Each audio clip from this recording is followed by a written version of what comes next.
Update સાથે વધુ update મળી રહી છે તેના પર નજર કરીએ તો આ સમગ્ર મામલે રાજકોટ પીજીવીસીએલના ડેપ્યુટી એન્જિનિયરને ક્રાઇમ બ્રાન્ચનું તેડું આવ્યું છે. એક બાદ એક અધિકારીઓ છે કે જે આ સમગ્ર ઘટનામાં ક્યાંક ને ક્યાંક સંડોવાયેલા હોઈ શકે તેવા અધિકારીઓના પૂછપરછ થઈ રહી છે. એસ કે ચૌહાણનું પણ નિવેદન લેવામાં આવશે.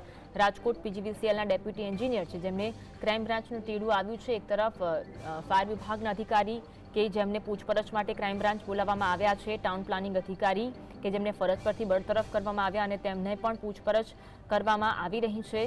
તેમના નિવેદન તો અગાઉ નોંધી લેવામાં આવ્યા છે, પરંતુ ત્યારબાદ હવે પૂછપરછનો ધમધમાટ પણ શરૂ થયો છે. એક બાદ એક જે અધિકારીઓ છે, અલગ અલગ એકમો સાથે જોડાયેલા અધિકારીઓની પણ પૂછપરછ થઈ રહી છે.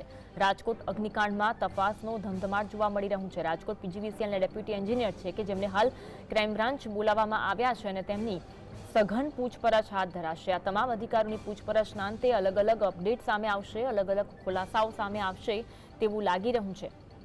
તો એક તરફ ફાયર વિભાગના અધિકારી અગાઉ જે કાર્યવાહીનો ધમધમાટ જોવા મળ્યો, 7 જેટલા અધિકારી છે કે જેમને સસ્પેન્ડ કરવામાં આવ્યા. આ સિવાય અન્ય અધિકારીઓને બદલી કરી દેવામાં આવી છે.